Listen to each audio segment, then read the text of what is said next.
In this video, I'm going to give an overview of the new features in SketchUp and Layout 2022 and outline some of the customer benefits.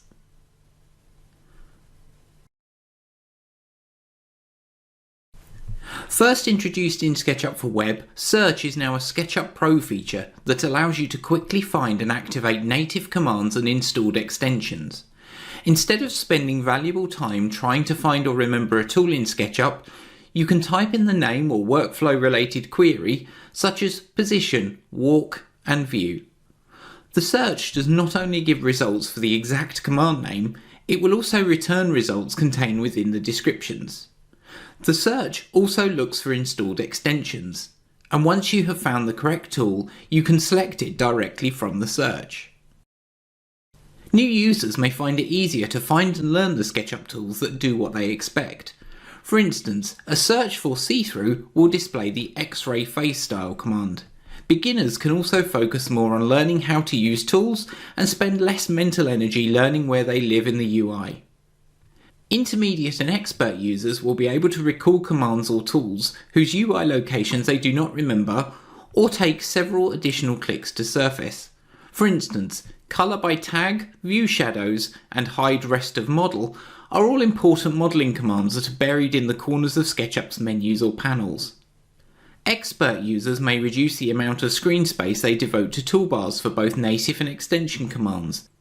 Instead of displaying all 7 joint push-pull toolbar icons all the time, and then having to remember which one is which, users may simply just search for joint push-pull to see all commands associated with the extension. The Lasso Select tool allows you to draw custom selection bounds without reorientating the camera. You can also create multiple discrete selections in the one-click drag operation and select entities much faster with stylus inputs. The Lasso Select tool also follows the same behaviour as other SketchUp Select tools. If you draw clockwise, the selection is everything inside. Anti-clockwise, the selection is everything that touches the lasso.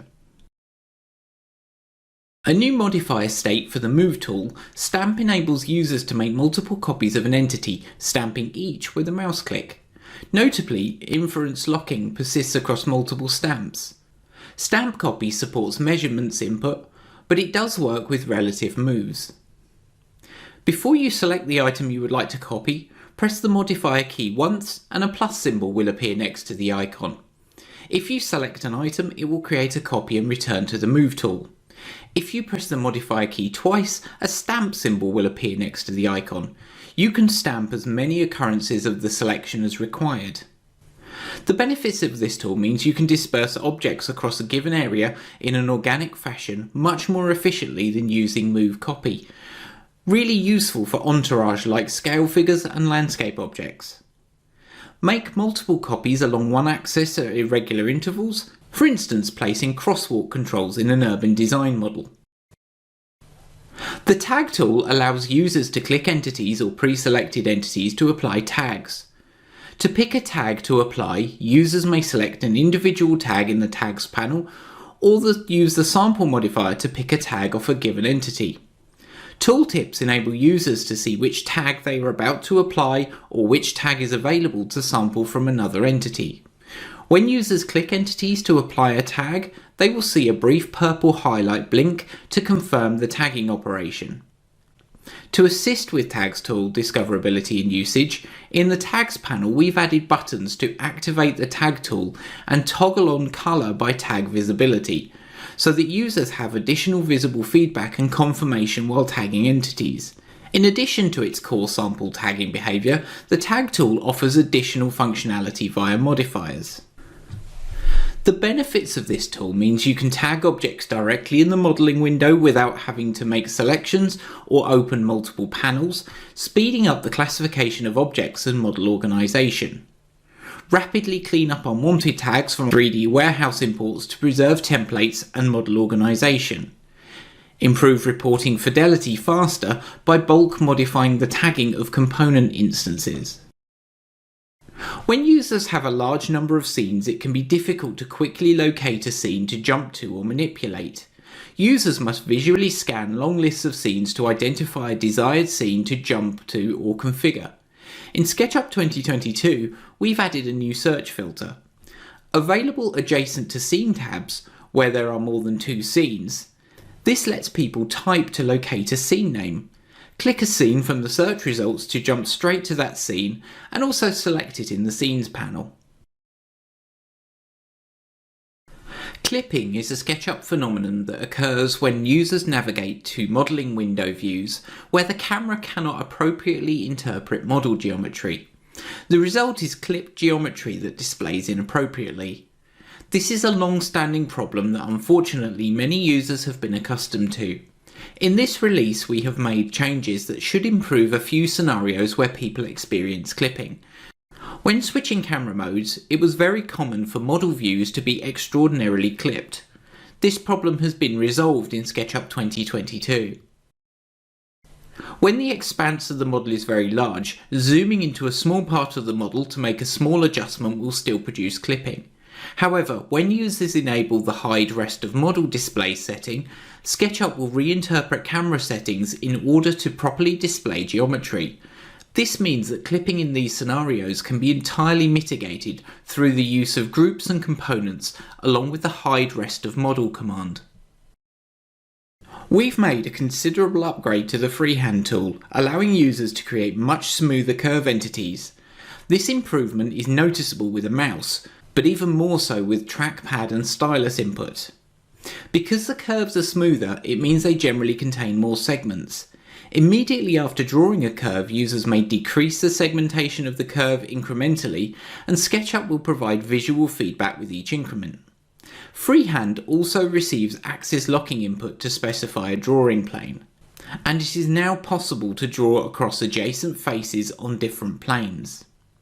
The benefits of this means you can create organically drawn curves to define faces and hence 3D forms with more natural variance.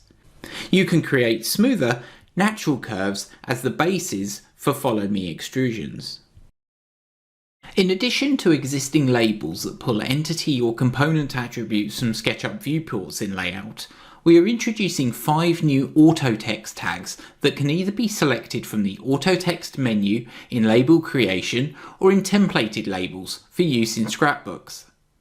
To access these tags, label leaders must be pointing to geometry, not empty space, in a viewport.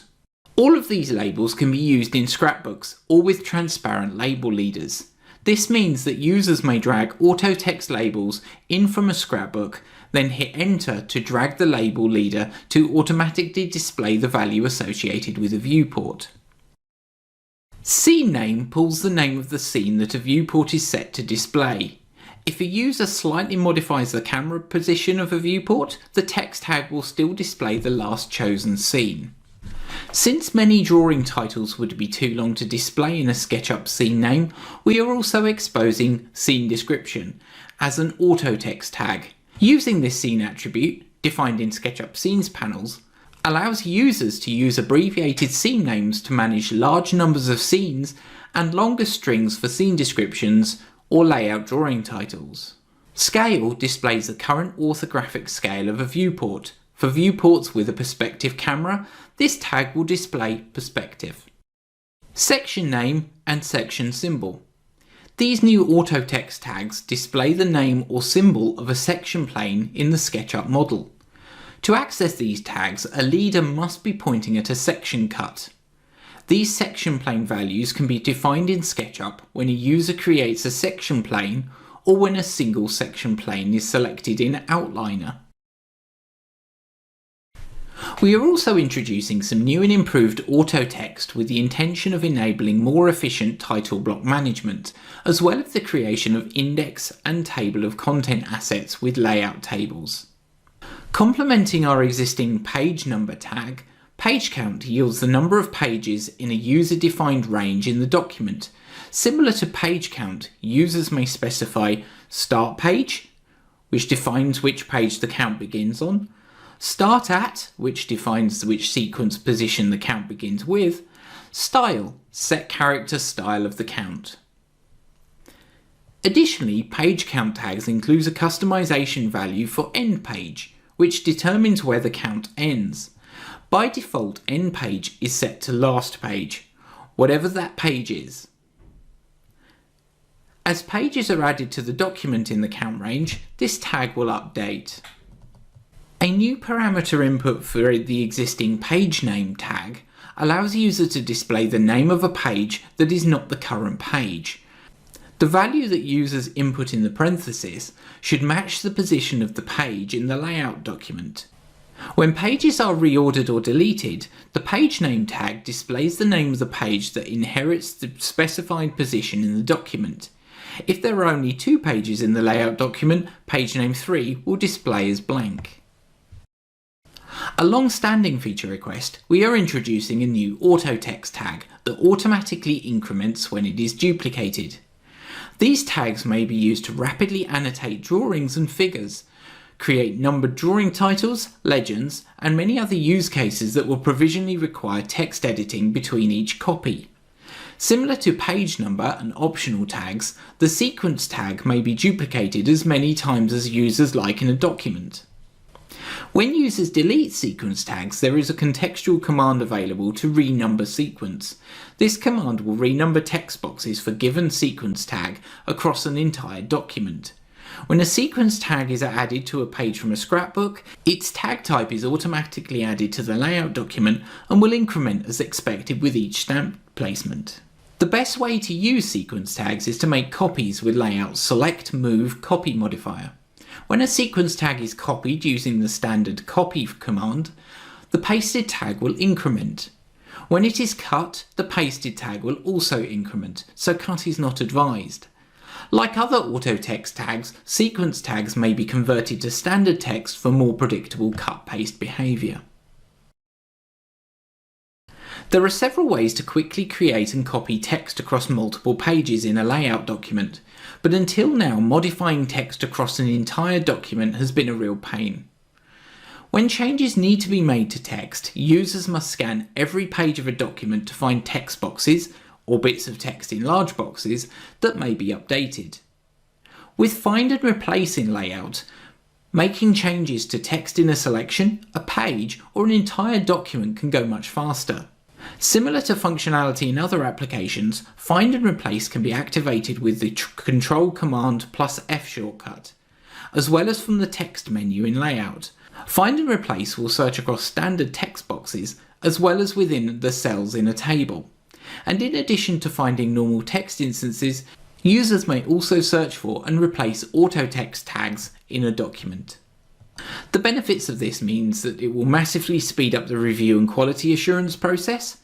It will update drawing titles or page number or name references much faster, fix typos across a document much faster, update specified building materials across a page or a document, replace all instances of custom auto text in one fell swoop.